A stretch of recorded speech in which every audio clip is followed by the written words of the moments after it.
How's it going? I'm Holland with the Coalition Houston, and today we have Nuari Le'Blanc.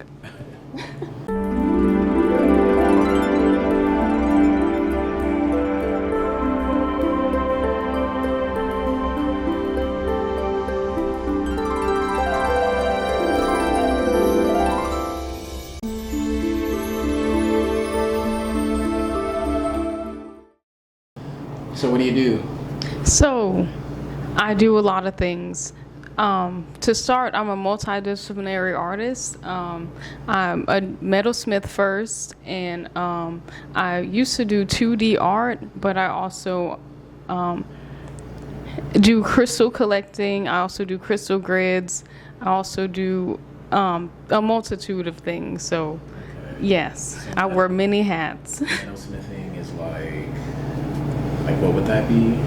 So metalsmithing is to manipulate metal and use it to create different pieces and parts.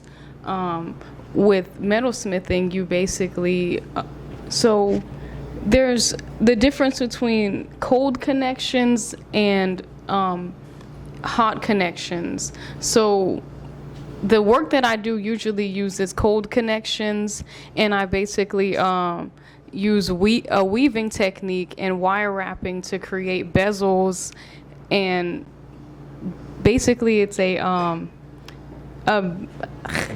yes. You can cut that part out. It's basically a technique to encase the crystal in a bed of metal, so then it's secure and it stays in place, and I can use it to create and build different structures as well. So sometimes I do beading techniques, but mainly I only use gemstones and metal. My next question is, when did you start doing it? So I've always been an artist ever since I was little. So in 2010 is when I started my business. It's actually 2008, I'm sorry. And I was 10 years old, and I started selling at Kwanzaa markets with my mom and my sister and my cousin. So in 2014, I was acknowledged by the AKAs as a young entrepreneur, and I also was featured in the Houston Chronicle for looking like Lupita Nyong'o. So if you go, it's when I went to Yates in 2014, I was in the Houston Chronicle. So if you Google it, you can see me as at 16, I think. Yeah. So then after that, I kind of fell off, but then I picked it back up around after high school, and I started doing Montrose Market, and I hosted my first fashion show in 2019 at Tour de Hood Houston. That's in the Third Ward area. So now I just make different wearable art, and it's kind of just, I've been doing this my whole life, basically. So who are your inspirations? I feel like I inspire myself ever since I've been a little girl, and people would ask me that, and they would say, who's your hero or who's your inspiration? I would always say myself, because I do inspire myself, and I feel like I inspire others as well. Mainly because I guess the thoughts that I'm in access to are kind of like next level, and I definitely have to give props to all the things that I've achieved to this point. Okay. So, but also my mom and my sister. So my mom actually taught me how to make jewelry. Felicia Johnson, which she also still makes different, she does imported goods. She also does energy work as well as spiritual counseling. So definitely tapping into that energetic side and energetic awareness. She kind of cultivated that, and a lot of energy work themes are in my pieces as well. Most of my pieces are, I guess you consider them to be channeled pieces. So a channeled piece is kind of just going with the flow, which you can consider. So it basically, the piece makes itself. So it's really, I'm really just I've learned these skills up until this point just to give life to different pieces who want to be made. So if they've chosen me to be made through me, then that's just, I have to give life to them. So how would you describe your style? So I also make custom orders as well. So the style that I've cultivated is more speaking through the stone, letting the stone decide what it wants to be, as well as just whatever inspires me at the moment. So it's definitely been leaning more towards turquoise, which I made a whole bunch of these turquoise rings, which is in brass, and it's just simple, but this is mainly the ones that I make so far. Turquoise, so I've been trying to get in touch with my ancestry. I feel like as Black Americans, we kind of are detached from a lot of where we come from.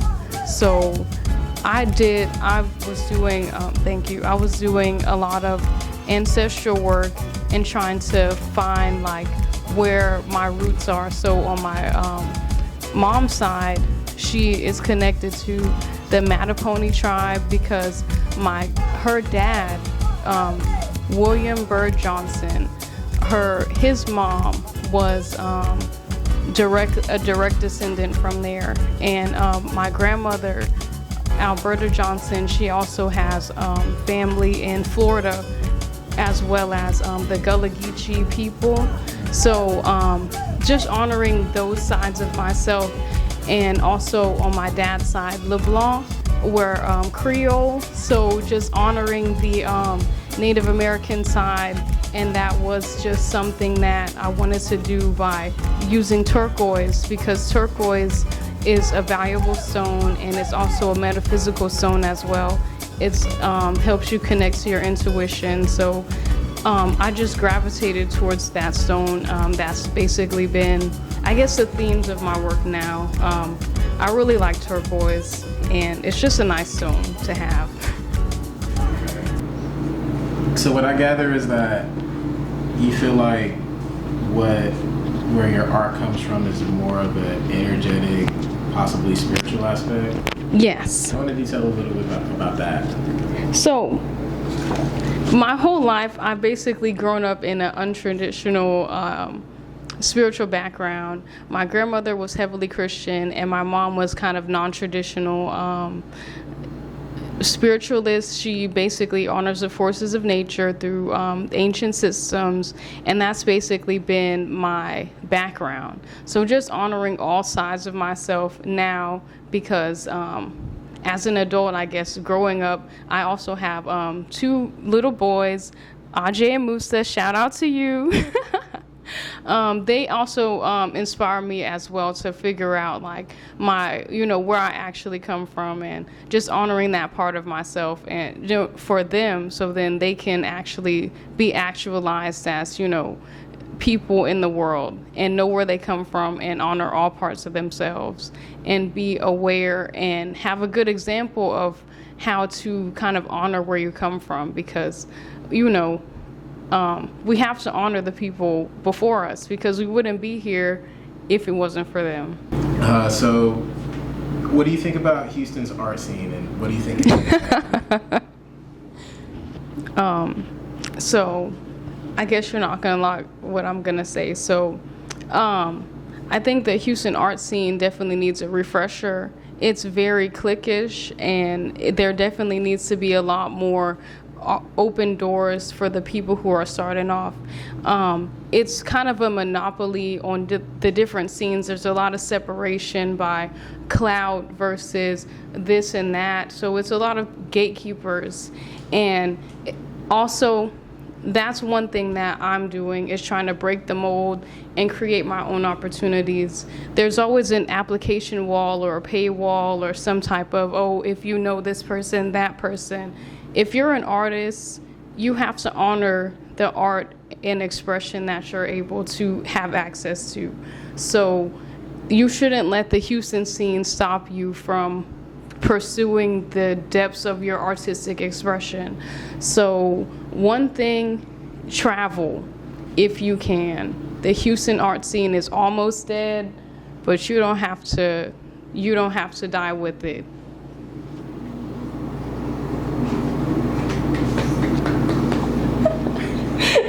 If there's any other advice that you can give to an up-and-coming artist from Houston, what would it be? Go to Austin. Go to Austin? That's an interesting. I need to know why. The people will pay your art for your art, and they will honor your art, and they understand how you create it, and they're not going to question you. Or it's a lot of snootiness in the Houston art scene that isn't really addressed. It's kind of like the silent, oh yeah, you know, if you know, you know. But I've been in this for a while, so I've definitely been a number of places, and if you want to make your art something that you want to profit from, definitely travel. Take us through your creative process. How do you kind of bring your vision to life? How do you come up with your material? Stuff like that. So, a lot of my pieces were, I guess you can consider it as inherited from my mom, because she had a large jewelry collection that we kind of just worked with for the beginning of our career. But then when she decided, okay, I don't want y'all using my stuff anymore, we had to start buying our own stuff. So when I started buying my own jewelry materials, I started off small. My grandfather, he recommended the International Gem Show. So that's where we started off sourcing our beads, because a lot of those people, the gem trade in general, there's a lot of scammers out there, so you got to be careful. Definitely, if you know someone who knows about stones, definitely bring them with you if you're in the jewelry industry, because you could easily get scammed or buy a fake stone and spend too much money for something that isn't nearly as much. So we started off with the gem show, and then I started sourcing my materials from a couple of vendors on Instagram. Pope Jewelry is a good vendor. Definitely, if you're in the market for some cabochons or some faceted gemstones, if that's the level that you're working at, definitely it's a good affordable price point, quality materials. But the places I usually go, well, I have a couple of wholesale accounts, so you would have to get a DBA if you want to do wholesale. But one place, Cherry Tree Beads, is amazing. And the bead chest. The bead chest is actually pretty popular online. So definitely support these businesses as well. So how would you know when a piece is finished? So this piece, for example, that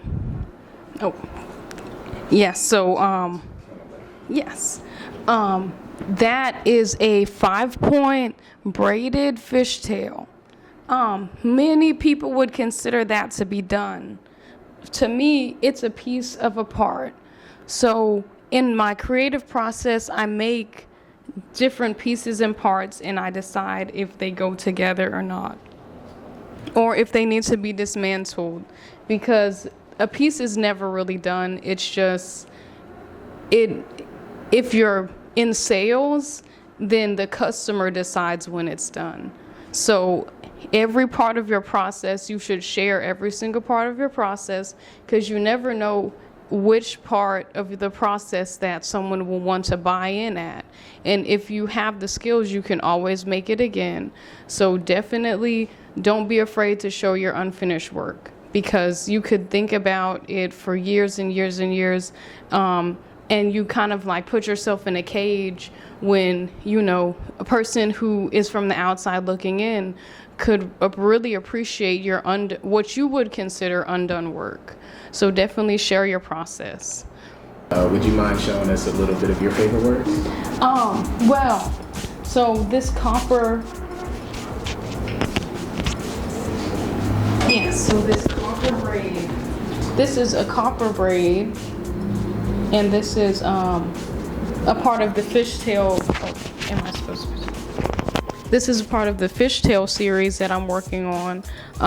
So my personal Instagram is called A Beach Fairy. So that's something, a lot of themes in my work is the ocean, because I love the ocean. So different places in nature, I consider energetic recharging stations. And for me, my battery, where I recharge my battery is at the beach. I have to go to the beach at least once a year. So if you see in the area, there's like an area that honors the ocean. There's also the heart chakra, because, you know, love rules the world. So, you know, you love your friends, you love your family, you love your loved ones. And that's kind of, you know, you have to honor that love within you. And then this piece right here is... this is actually one of my favorite pieces that I made to date. And I have marked it down, but I might take it off the wall and wear it. This is a hematite ginkgo leaf with, these are dyed quartz, but I think the blue matches really well with this. How would you say that your mental health plays a part in your craft? So, mental health is very real.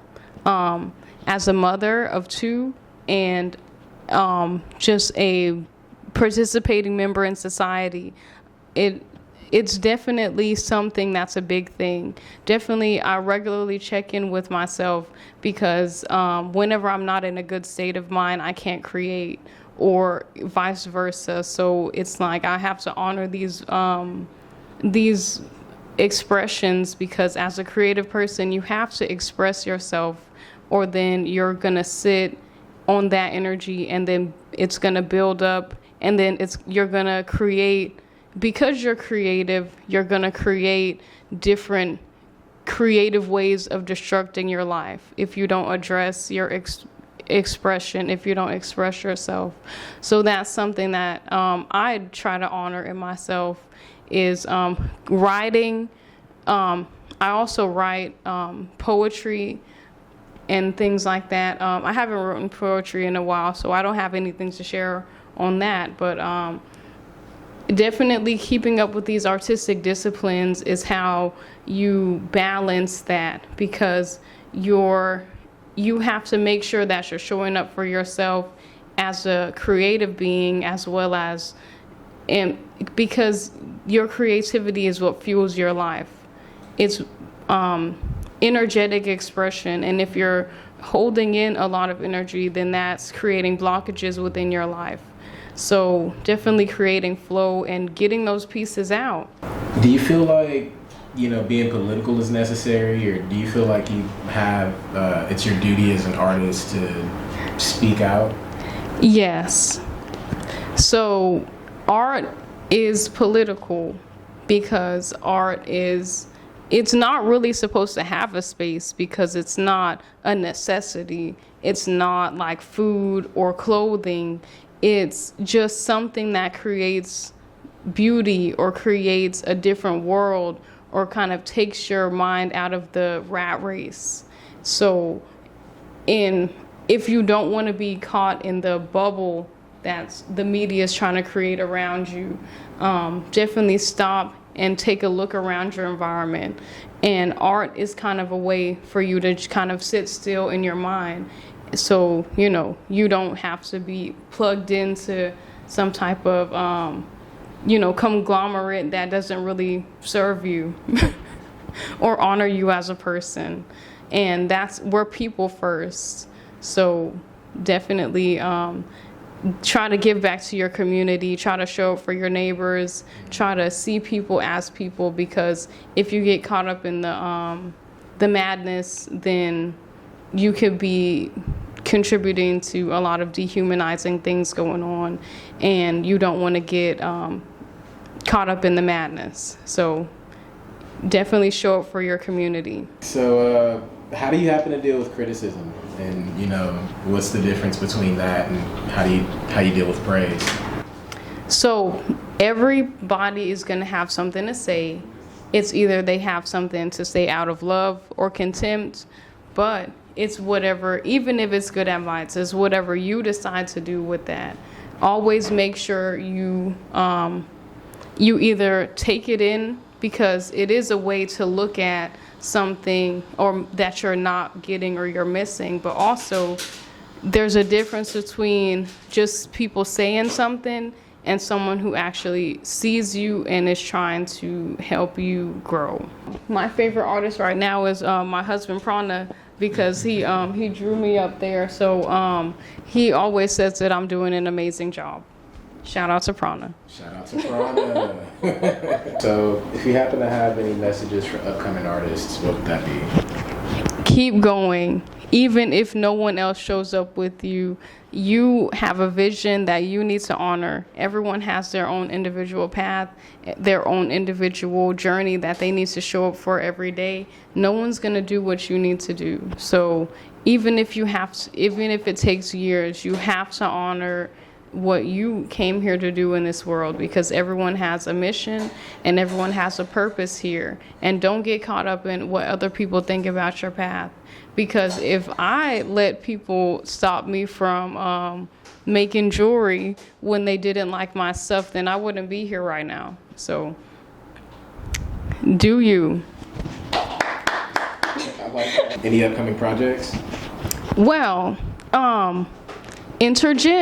International Gym Show in October. I might even be in the Dallas one, but the Houston one, definitely October 18th, the weekend of the 18th. Check us out. That International Gym Show is at NRG Stadium. Okay, last question. Pronounce this. Oh, Worcestershire sauce. Yeah. You're so stupid.